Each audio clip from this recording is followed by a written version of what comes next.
So, Bismillahirrahmanirrahim. In this video, we will discuss 9th chemistry chapter number 5, knowledge 1 paper. There are total 29 questions in this paper, having 12 MCQs, 4 long and 13 short questions. First of all, multiple choice question. Question number 1, the existence of solid in different physical form is called. तो ये एक term है, ठीक है, book के अंदर आपके mention है इसकी definition, and it is called allotropy. ठीक है. Second, the liquid state has intermolecular forces as compare to solid state. Liquid state की इंटरमोलिकुलर फोर्सेज सॉलिड स्टेट से क्या होती हैं? B option is correct, weak होती है. ठीक है. स्मॉल फ्यू का वर्ड तो इसमें हम नहीं यूज़ कर सकते. ठीक है. तो ये दो ऑप्शन आपकी वैसे ही स्किप हो जाती हैं. आपके पास बचती हैं दो ऑप्शन. तो बच्चों जो सॉलिड स्टेट है उसमें मॉलिक्यूल बहुत पास पास होते हैं, आपको पता है, तभी तो वो हार्ड होता है. तो मॉलिक्यूल्स के इतने पास पास होने की वजह क्या है? क्योंकि उनके दरमियान फोर्सेस बहुत स्ट्रॉन्ग होती हैं. तो सॉलिड में स्ट्रॉन्ग होती हैं, जबकि लिक्विड के मॉलिक्यूल थोड़े दूर दूर होते हैं. तो इसलिए उनकी जो फोर्सेस हैं वो सॉलिड की निस्बत थोड़ी सी वीक होती है. नेक्स्ट है, in which unit gas density is measured. Gas की डेंसिटी के लिए कौन सा यूनिट यूज़ होता है? ठीक है. फर्स्ट ऑफ ऑल अगर आप देखें तो पर सेंटीमीटर क्यूब, ये तो यूनिट डेंसिटी का है ही. ठीक है.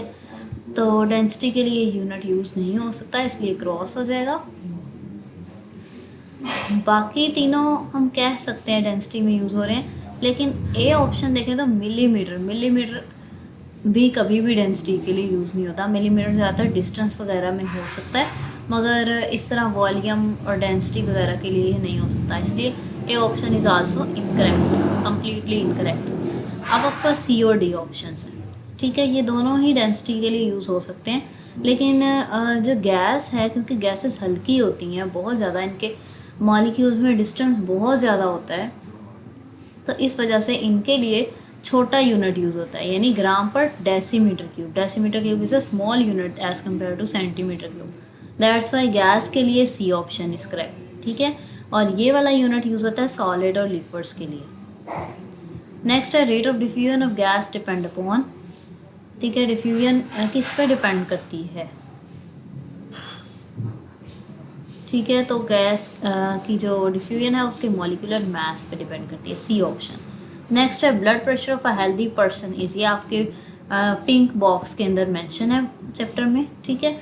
120/80 मिलीमीटर HG, ये इंसान का नॉर्मल ब्लड प्रेशर है. नेक्स्ट है, विच quantity is kept constant in Boyle's law.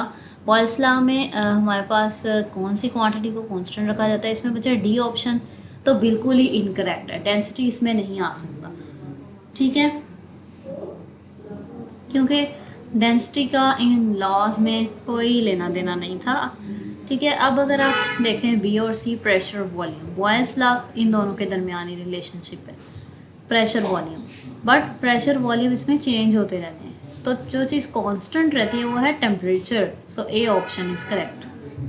Next is, solids are dash and denser than liquid and solid. के सॉलिड इनमें से क्या होते हैं as compare to liquid and solid? Denser तो होते हैं, वो उसने खुद ही बता दिया, लेकिन और कौन सी प्रॉपर्टी है सॉलिड की? Rigid. Yes, rigid is a correct word. ठीक है. सॉलिड रिजिड होते हैं, खुरदरे होते हैं और सख्त होते हैं. ठीक है. सॉफ्ट नहीं होते सॉलिड, ना ही शाइनिंग. मीन्स कि ये इनकी प्रॉपर्टी नहीं, इनकी प्रॉपर्टी के लिए वर्ड जो है वो रिजिड का यूज़ होता है. नेक्स्ट है, 760 मिलीमीटर मरकरी किसके इक्वल होता है? ओके. सो फर्स्ट, अच्छा, इसमें ये तो बी ऑप्शन तो इनकरेक्ट है. ठीक है. बाकी तीनों अगर आप देखें, क्योंकि बी ऑप्शन तो बिल्कुल इरेलेवेंट है. बाकी तीनों अगर आप देखें तो देखें ए ऑप्शन कहता है 1 टूर. तो बच्चों मिलीमीटर मरकरी और टूर एक ही बात होती है. तो अगर 760 मिलीमीटर मरकरी है तो यहाँ 760 टूर होना चाहिए था, फिर ये करेक्ट होता, लेकिन ये तो 1 टूर है. That means it is incorrect.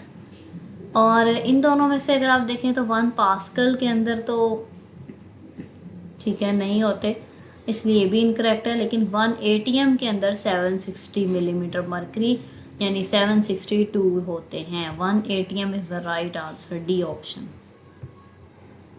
Next which of the following statement is true for Boyle's law. Boyle's law के लिए क्या स्टेटमेंट ट्रू है? ठीक है, इसमें आपको पता है वॉल्यूम और प्रेशर इनवर्सली प्रोपोर्शनल होते हैं, यानी एक चीज़ बढ़े तो दूसरी कम हो। तो यहाँ देखें वॉल्यूम इंक्रीज प्रेशर इंक्रीज, ये तो दोनों ही चीज़ें बढ़ रही हैं, दिस इज़ इनकरेक्ट। नेक्स्ट देखें volume increase pressure decrease, which is correct. ठीक है, थर्ड देखें when volume decrease pressure increase, which is also correct. ठीक है, बस एक चीज़ बढ़ती है तो दूसरी कम होनी चाहिए, this is true for Boyle's law. That means both B and C is the right answer. Next is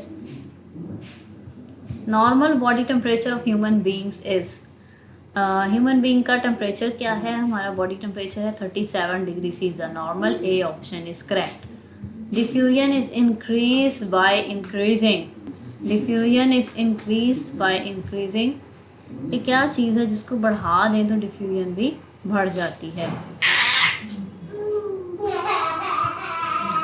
अगर टेम्परेचर को बढ़ा दिया जाए तो डिफ्यूजन भी बढ़ जाती है। ठीक है, टेम्परेचर बढ़ाने से मॉलिक्यूल्स के दरमियान मूवमेंट ज़्यादा हो जाती है तो फिर वो डिफ्यूजन भी बढ़ जाती है। ठीक है, इसके अलावा इंटरमॉलिक्यूलर फोर्सेस इसमें नहीं आ सकता, बिकॉज इंटरमॉलिक्यूलर फोर्सेस अगर स्ट्रॉन्ग होंगी तो मॉलिक्यूल उनको कैसे ब्रेक करके एक जगह से दूसरी जगह मूव करेगा। दैट्स वाई इंटरमॉलिक्यूलर फोर्सेस ज़्यादा होंगी तो डिफ्यूजन स्लो हो जाएगी। इसी तरह साइज़ ऑफ मॉलिक्यूल अगर ज़्यादा करेंगे तो भी मॉलिक्यूल का इधर से उधर जाना मुश्किल हो जाएगा, क्योंकि साइज़ का मतलब है मॉलिक्यूल ज़्यादा हो गए। तो इसलिए ऑल ऑफ दीज भी इनकरेक्ट है, only A option is correct. Density of aluminium आपकी बुक के अंदर ही मेंशन है, ए ऑप्शन 2.7 ग्राम पर सेंटीमीटर क्यूब। नेक्स्ट है short questions, define matter. Matter की डेफिनेशन आपने फर्स्ट चैप्टर में देख ली है, anything that has mass and occupy space is called matter. Example के तौर पे आप लिखेंगे solids, all solids and table, chair, we. ठीक है, ह्यूमन, तो वो सब जी हम सभी मैटर में आते हैं। आप स्टेट भी लिख सकते हैं, there are 3 states of matter, solid, liquid, gas. Second है वाटर प्रेशर मेजरिंग डिवाइसेस, तो 2 हैं आपकी बुक में मेंशन प्रेशर मेजर करने के लिए डिवाइसेस हेयर। तो बैरोमीटर है एक device which is use to measure atmospheric pressure, यानी एटमॉस्फेयर का अगर प्रेशर मेजर करना हो तो वो बैरोमीटर कहलाता है, उस इंस्ट्रूमेंट का नाम है। और अगर लैब के अंदर प्रेशर मेजर करना हो यानी स्मॉल लेवल पे, तो उसके लिए मैनोमीटर एक इंस्ट्रूमेंट है, वो यूज़ होता है। ठीक है, तो ये डिवाइसेस हैं दोनों। नेक्स्ट है when a gas is allowed to expand what will be its effect on its temperature. ठीक है, अगर गैस एक्सपैंड करती है तो उसका टेम्परेचर क्या होगा? आप लिखेंगे if the gas is allowed to expand its temperature will increase. Okay, because बच्चों मैं आप लोगों को इसका रीज़न बताती हूँ कि चार्ल्स लॉ में आपने पढ़ा है कि जब गैस एक्सपैंड होती है, यानी एक्सपैंड का मतलब है गैस का वॉल्यूम बढ़ गया, फैल गई ना, तो इसका मतलब है उसका वॉल्यूम बढ़ गया, उसने जगह ज़्यादा घेरी। तो बच्चा जब वॉल्यूम बढ़ेगा तो टेम्परेचर भी बढ़ेगा, बिकॉज चार्ल्स लॉ क्या कहता है, V is directly proportional to T।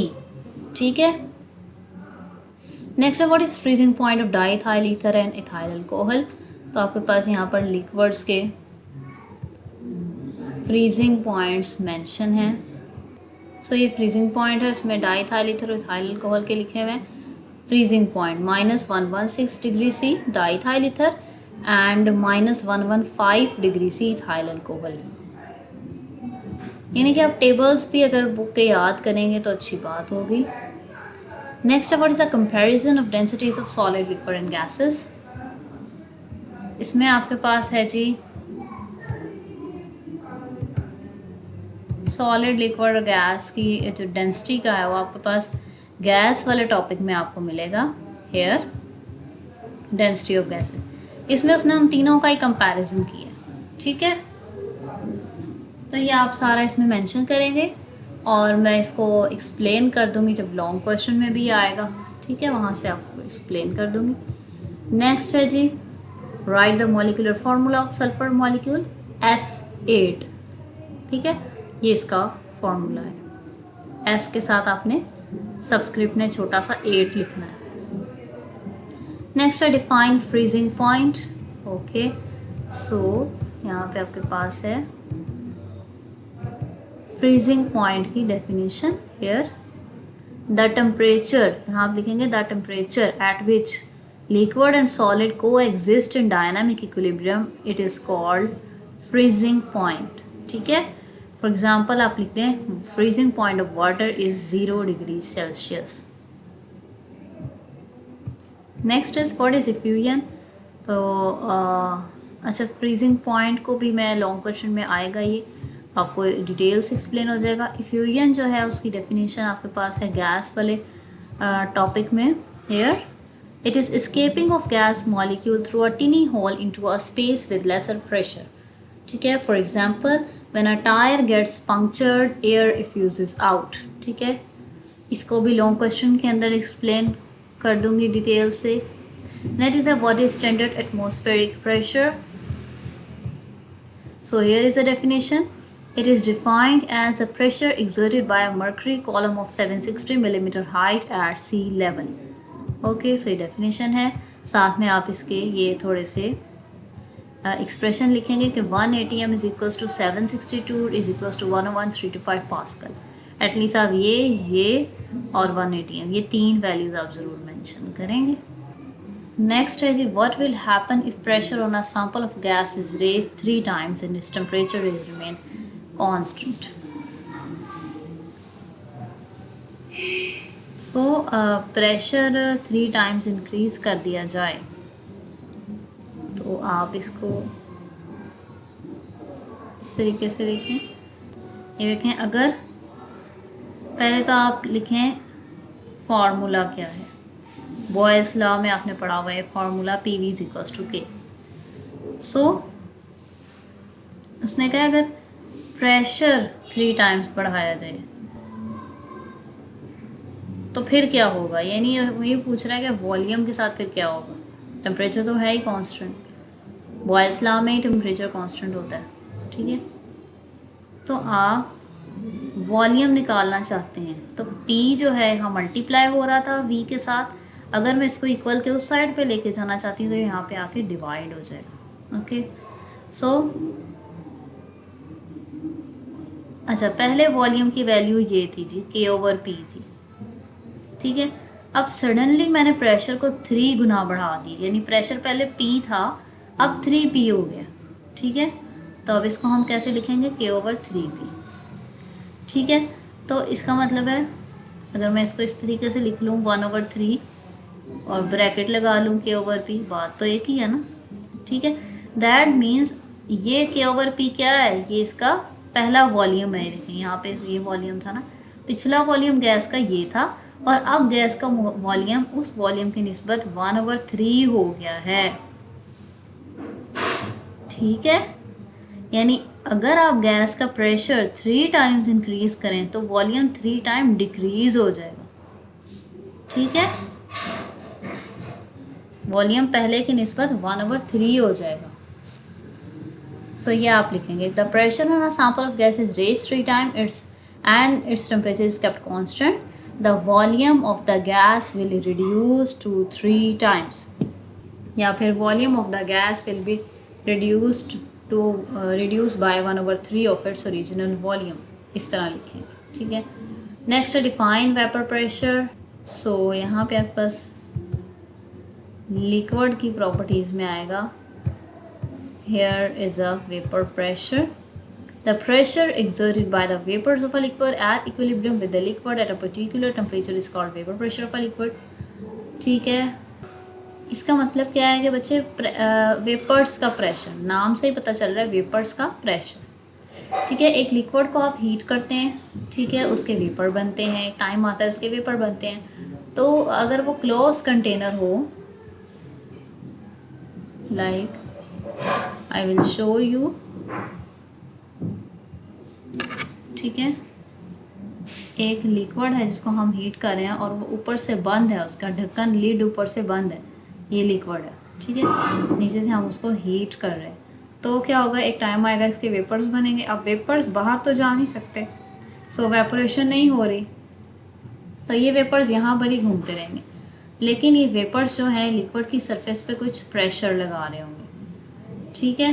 तो that is called vapour pressure. इसके अलावा हमें हर डेफिनेशन को इक्विलिब्रियम के सेंस में बताना होता है, यानी कि बच्चों क्या होगा कि एक टाइम आएगा कि वेपर्स जो हैं वो भी आहिस्ता आहिस्ता वापस लिक्विड में जाना शुरू हो जाएंगे, ठीक है। वेपर्स लिक्विड में जा रहे होंगे और कुछ लिक्विड भी हीट अप होके वेपर्स की फॉर्म में आ रहा है, यानी दो प्रोसेसेस हो रहे हैं।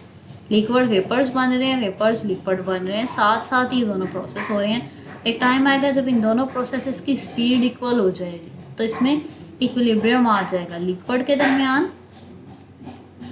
और वेपर्स के दरमियान जो है वो इक्विलिब्रियम आ जाएगा। This is equilibrium which is called dynamic equilibrium. Dynamic equilibrium क्या होता है कि दोनों प्रोसेसेस की जो स्पीड है वो सेम है। जिस स्पीड से लिक्विड वेपर में कन्वर्ट हो रहा है उसी स्पीड से वेपर लिक्विड में चेंज हो रहा है, ठीक है। तो इस पॉइंट को कहते हैं वेपर प्रेशर। उस पॉइंट पे जितना प्रेशर लग रहा है वेपर्स का, that is called vapour pressure. Example आप लिख सकते हैं, here you can write vapor pressure of water at 100 degrees Celsius is 760 millimeter mercury, ठीक है। ये वाटर का पूरा टेबल है ना, आप इसमें से एक वैल्यू की एग्जांपल ले लें। Next is write to properties of liquid state of matter. Water की लिक्विड स्टेट में दो प्रॉपर्टीज़ लिखनी है। जो भी लिक्विड स्टेट की प्रॉपर्टीज़ होती हैं वो आप इसमें मेंशन कर सकते हैं। Here in the liquid state आप यहाँ लिख दें वाटर मॉलिक्यूल, क्योंकि वाटर का पूछा है, ठीक है। Water molecule are much closer to each other as compare to gases. और सेकेंड आप लिखेंगे as liquid molecule develop stronger intermolecular forces, ठीक है। तो ये दो आ जाएंगे, फोर्सेस स्ट्रॉन्ग होती हैं और मॉलिक्यूल्स जो है वो वेरी क्लोज होते हैं। नेक्स्ट है what is solid state of matter. तो आप इसमें एक्सप्लेनेशन देंगे जो आपने मेंशन है बुक में। Here it is a third state of matter, ठीक है, which has definite shape and volume, यानी कि ये वो स्टेट है जिसका एक ख़ास वॉल्यूम होता है, ख़ास शेप होती है। जैसे आप किसी भी सॉलिड चीज़ को देख लें अपने इर्द गिर्द, ठीक है, उसकी ख़ास शेप होगी, वो ख़ास जगह भी घेरती है, उसका वॉल्यूम मेजर आप कर सकते हैं। इसके अलावा उसके अंदर जो मॉलिक्यूल्स हैं उनमें फोर्सेस, उनकी इंटरमॉलिक्यूलर फोर्सेस बहुत ज़्यादा स्ट्रॉन्ग हैं, इतनी ज़्यादा स्ट्रॉन्ग हैं कि वो आपस में जुड़े हुए हैं, टाइटली पैक्ड हैं, और वो इतने टाइटली पैक्ड हैं कि उनके दरमियान ज़रा भी जगह नहीं है कि वो मूव कर सकें, ठीक है।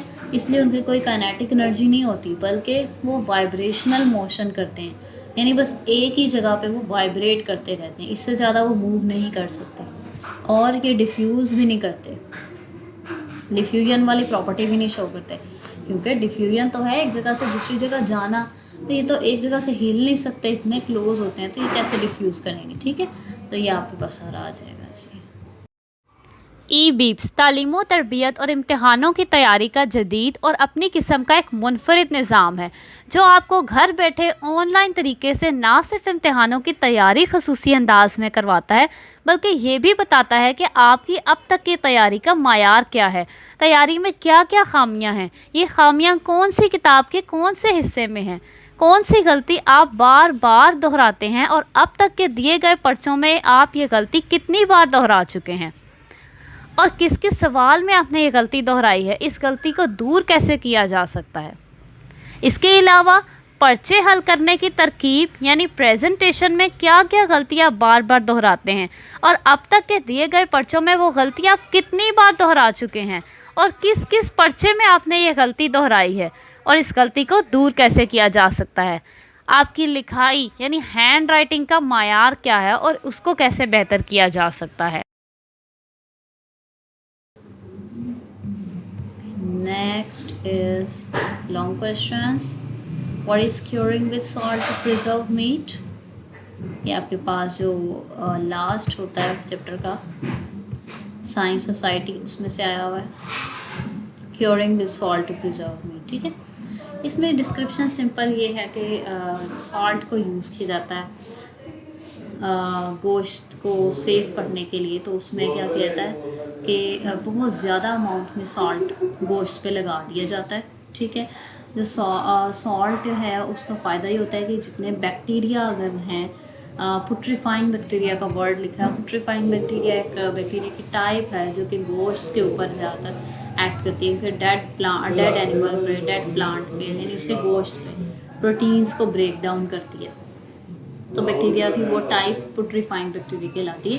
पुट्रीफाइंग बैक्टीरिया जो हैं उनकी ग्रोथ को रोकने के लिए सॉल्ट लगाया जाता है, ठीक है। सॉल्ट उनकी ग्रोथ को रोकता है, उन्हें किल कर देता है, ठीक है। तो कैसे किल कर देता है कि वो सॉल्ट जो है वो किसी भी चीज़ का पानी निकाल देता है, गोश्त का पानी निकल जाता है, ठीक है।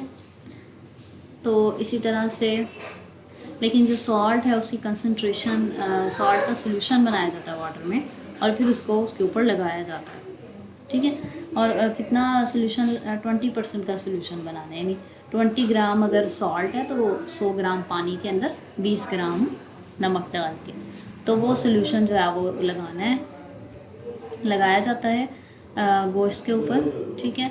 और अगर मतलब बहुत अच्छे से लगाया जाए, बहुत ज़्यादा अमाउंट लगाया जाए, प्रॉपरली मीट के हर तरफ लगाया जाए तो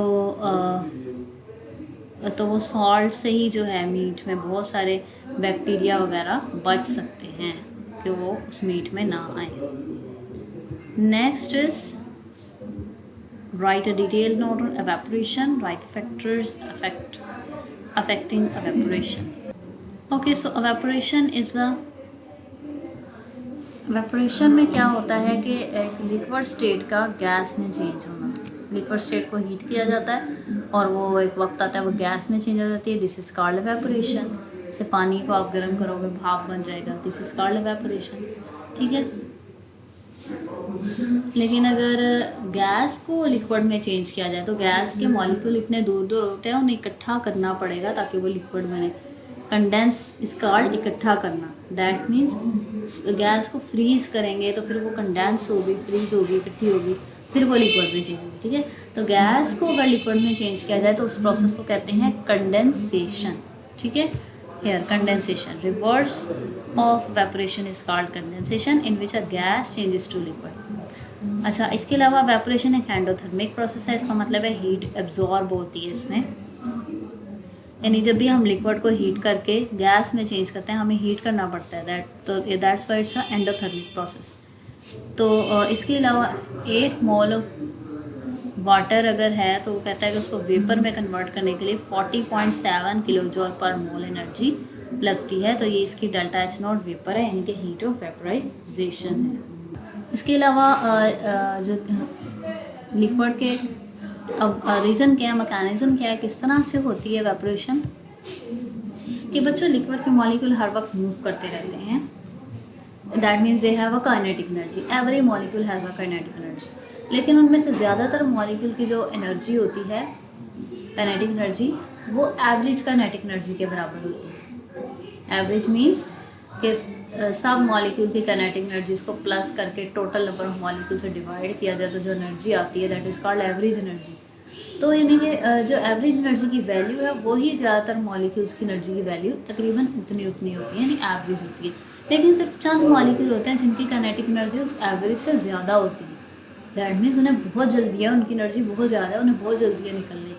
तो जिनकी एनर्जी एवरेज एनर्जी से ज़्यादा होती है वो मॉलिक्यूल सरफेस के ऊपर आ जाते हैं, ठीक है, और वो अपनी फोर्सेस को ब्रेक करके लिक्विड की सरफेस से निकल कर ऊपर आ जाते हैं और एवेपोरेट हो जाते हैं। ये मैकेनिज्म है एवेपोरेशन का। नेक्स्ट इसमें एक्सप्लेनेशन में बहुत इंपॉर्टेंट चीज़ है कि evaporation takes place at all temperature, why, ठीक है, हर टेम्परेचर पे इवेपोरेशन होती रहती है। इसकी वजह क्या बच्चे कि किसी भी टेम्परेचर के ऊपर मॉलिक्यूल्स की काइनेटिक एनर्जी होती है और किसी मॉलिक्यूल की काइनेटिक एनर्जी ज़्यादा हो सकती है और वो इस्केप कर सकता है। और अगर आप टेम्परेचर बढ़ा दोगे तो क्या होगा, ज़्यादा हीट मिलेगी, बल्कि और जल्दी जल्दी मॉलिक्यूल्स जो हैं वो एवेपोरेट करना चाहेंगे, ठीक है। इसलिए हर टेम्परेचर पे हो सकती है, बल्कि ये टेम्परेचर के डायरेक्टली प्रोपोर्शनल है कि जितना ज़्यादा टेम्परेचर होगा उतनी ज़्यादा एवेपोरेशन होगी। थर्ड है एवेपोरेशन कूलिंग प्रोसेस है। ये भी बहुत इंपॉर्टेंट है कि वाई एवेपोरेशन की वजह से ठंडक का एहसास होता है, इसका क्या मतलब हुआ। ठीक है, इसमें यह है कि बच्चे जब बहुत हाई क्योंकि अभी मैंने आपको बताया है कि अगर जिनकी एनर्जी एवरेज काइनेटिक एनर्जी से ज़्यादा है वो चले जाते हैं, ठीक है, तो वो जब चले गए तो पीछे जो मॉलिक्यूल रह गए वो लो एनर्जी वाले रह गए। अभी हमने पढ़ा है कि अच्छा, एनर्जी और टेम्परेचर भी डायरेक्टली प्रोपोर्शनल होते हैं, यानी अगर कम एनर्जी वाले मॉलिक्यूल हैं दैट मीन्स टेम्परेचर भी कम है। ठीक है, तो बाकी के मॉलिक्यूल्स का टेम्परेचर कम हो जाता है, ठंडक हो जाती है। ठीक है, गैस के, ठीक है, वहाँ पे टेम्परेचर कम हो जाता है क्योंकि हाई एनर्जी वाले मॉलिक्यूल चले गए, बाकी का टेम्परेचर कम हो गया। अब वो चाहेंगे कि वो बाहर सराउंडिंग्स का टेम्परेचर अपने अंदर ले लें, तो वो हमारे इर्द गिर्द के इन्वायरमेंट का टेम्परेचर वो ले लेते हैं, गैस के लिक्विड के मॉलिक्यूल्स। ठीक है, तो हमारे इर्द गिर्द फिर टेम्परेचर कम हो जाता है क्योंकि हमारा टेम्परेचर उन्होंने ले लिया, हमारा इस वजह से हमारा टेम्परेचर कम हो जाता है और हमें ठंडक का एहसास होता है। ओके, सरफेस एरिया इसकी फैक्टर्स हैं, सरफेस एरिया पे डिपेंड करती है। किसी चीज़ का जितना ज़्यादा सरफेस एरिया होगा उतनी ज़्यादा वहाँ से एवेपोरेशन होगी। जैसे आप एक कप में चाय डालते हो, ठीक है, तो उसमें से एवेपोरेशन जो है वो कम होगी एज़ कम्पेयर टू अगर आप एक पिर्च में, सॉसर पिर्च में, यानी एक छोटी प्लेट के अंदर अगर आप चाय डालते हो तो वो जल्दी ठंडी हो जाती है क्योंकि उसमें एवेपोरेशन ज़्यादा हो रही होती है, उसका सरफेस एरिया ज़्यादा है। कप तो ऊपर से छोटा सा है, प्लेट तो बहुत वाइड है, चौड़ी है।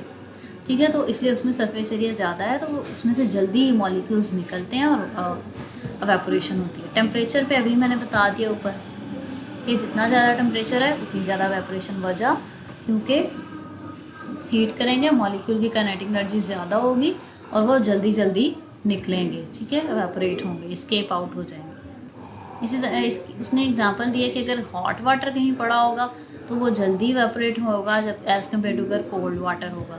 ठीक है, इंटरमॉलिक्यूलर फोर्सेस हैं आगे कि अगर किसी के दरमियान फोर्सेस स्ट्रॉन्ग हैं तो उनमें एवेपोरेशन नहीं होगी, डिफ़िकल्ट होगी। क्यों?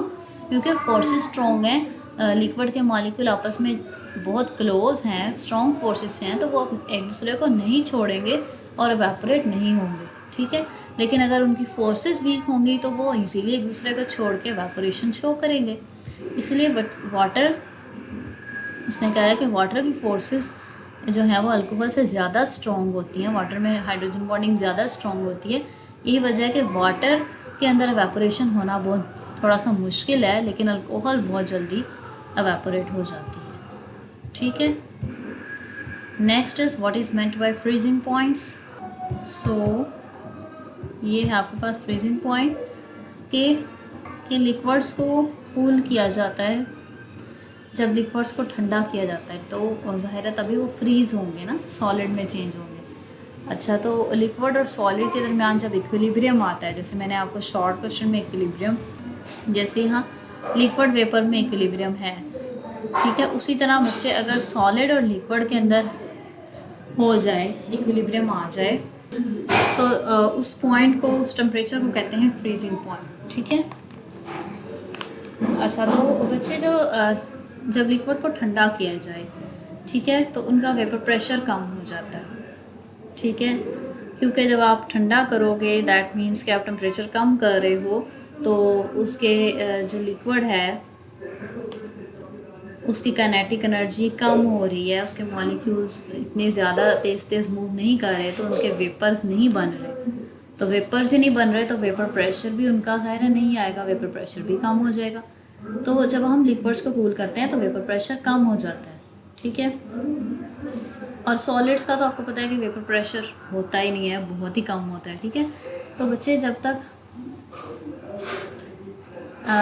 जब आप उसको ठंडा कर रहे हैं, ठीक है, तो वो बर्फ़ भी बन रहा है लिक्विड साथ साथ। ठीक है, लेकिन एक टाइम ऐसा आएगा कि लिक्विड का वेपर प्रेशर कम होता होता उस बर्फ़ के, यानी उस सॉलिड के फ्रीज़ हुई स्टेट के वेपर प्रेशर के इक्वल हो जाएगा। इतना कम प्रेशर हो जाएगा लिक्विड का जितना कि एक सॉलिड का होता है।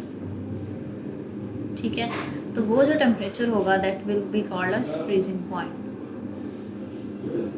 यानी कि लिक्विड और सॉलिड स्टेट्स जो हैं वो को एग्जिस्ट करें एक डायनामिक इक्विलिब्रियम में, that is called freezing point. ठीक है, कि जिस स्पीड से लिक्विड के मॉलिक्यूल ठंडे होके आइस में कन्वर्ट हो रहे हैं, उसी तरह से उसी स्पीड से आइस के मॉलिक्यूल, सॉलिड आइस के मॉलिक्यूल मेल्ट होके लिक्विड में भी चेंज हो रहे हैं। जब ये दोनों प्रोसेसेस की स्पीड इक्वल हो जाती है, that is called a freezing point. और पहले आप डेफिनेशन लिखेंगे कि the temperature at which liquid and solid coexist in dynamic equilibrium is called freezing point. फिर आप ये बाकी एक्सप्लेनेशन लिखेंगे और देन आप एग्जांपल देंगे, the freezing point of water is 0 degree centigrade. Next एक न्यूमेरिकल है आपके पास, a gas at pressure 912 millimetre mercury. ये क्या है, इसका प्रेशर है, आप इसको P1 कहेंगे, हैज़ वॉल्यूम 450 cm3, तो ये इसका V1 हो गया volume. What will be its volume, second उसने वॉल्यूम ही फाइंड आउट करने को दिया है, तो V2 आपने फाइंड करना है एट 0.4 ATM। ATM किसका यूनिट है, प्रेशर का, दैट मीन्स ये भी आपको प्रेशर दिया हुआ है, तो वो P1 प्रेशर था, ये P2 हो जाएगा। ठीक है, तो इसको सॉल्व करने के लिए आपको ठीक है, सबसे पहले आपने स्ट्रक्चर बनाना है। आपने सबसे पहले स्ट्रक्चर ड्रॉ करना है। तो उसके लिए आप क्या करेंगे कि आप गिवन लिखेंगे सबसे पहले। ठीक है, कि initial volume of the gas is equals to 912 millimetre mercury. ठीक है, फिर आप लिखेंगे initial pressure of the gas, initial pressure of the gas P1 is equal to 912 millimetre mercury. ठीक है, and initial volume of the gas V1 is equal to 450 centimetre cube, and final pressure of the gas is equal to 0.4 ATM। ठीक है, ये सारी चीज़ें लिखेंगे। फिर आप रिक्वायर्ड लिखेंगे कि final volume of the gas V2 is equals to question mark. ठीक है, फिर आप फार्मूला लिखेंगे।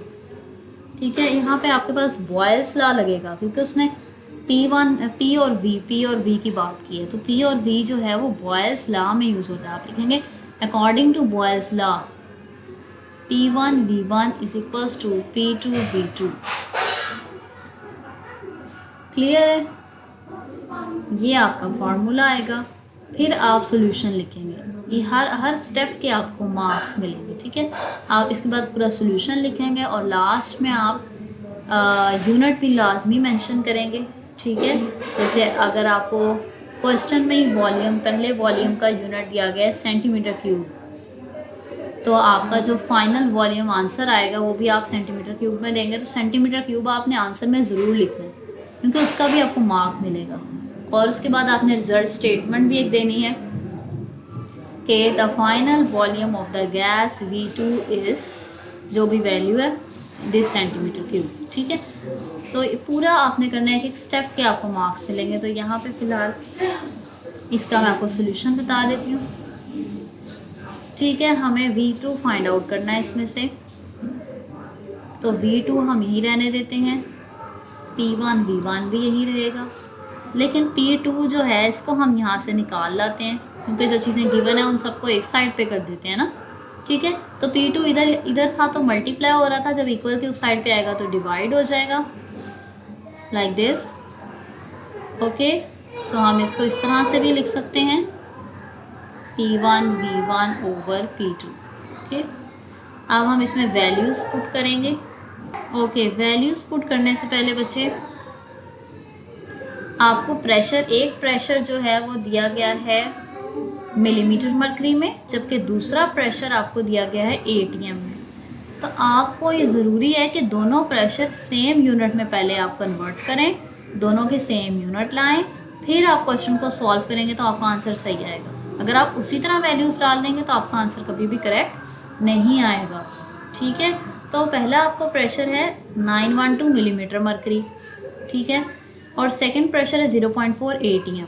तो अगर हम सेकंड प्रेशर को चेंज कर लें, 0.4 ATM को चेंज कर लें इनटू मिलीमीटर मर्करी, ठीक है, तो कैसे करेंगे? ठीक है, हमारे पास बच्चे 1 ATM इक्वल होता है 760 मिलीमीटर मरकरी के। ओके, तो 0.4 ATM कितने मिलीमीटर मरकरी के इक्वल होगा? 0.4 मल्टीप्लाई 760। ओके, बड़े से छोटे यूनिट में आने के लिए मल्टीप्लाई करते हैं। तो जब आप इसको सॉल्व करेंगे तो आपके पास P2 जो है वो भी मिलीमीटर मरकरी में ही आ जाएगा। सो 0.4 मल्टीप्लाई जो 760 है वो 304 के इक्वल है, यानी कि 304 मिलीमीटर मरकरी। ओके, सो अब हम वैल्यूज़ पुट कर सकते हैं। P1 की वैल्यू थी 912, B1 की वैल्यू थी 450 एंड P2 की वैल्यू है जो भी हमने कैलकुलेट की 304। जब आप इसको सॉल्व करेंगे तो आपके पास आंसर आ जाएगा 1350। आपका आंसर आ गया 1350। यूनिट क्या आएगा? cm3। वाई? बिकॉज उन्होंने जो वॉल्यूम दिया था वो भी cm3 में दिया था, तो हमारा भी आंसर cm3 में ही आया। तो ये है B2 final volume of the gas. This is the answer. Okay, तो इस तरह से आपने सॉल्व कर लेना है, लेकिन आपने एक एक चीज़ मेंशन करनी है जैसे मैंने आपको बताया है। स्ट्रक्चर, फार्मूला, सॉल्यूशन, यूनिट, ये सारी कैटेगरीज आपको पेपर में तो शो होती हैं, लेकिन जब आप पेपर इस वीडियो में शो होती हैं कि आपने क्या क्या लिखना है। जब आप पेपर सॉल्व कर रहे होंगे तब आपको शो नहीं होंगी। ठीक है, तो आपने इस चीज़ का खुद से ही अंदाज़ा रखना है कि आपने ये चीज़ लिखनी है, तो ही न्यूमेरिकल में फुल मार्क्स गेन कर सकते हैं। Okay, so thank you.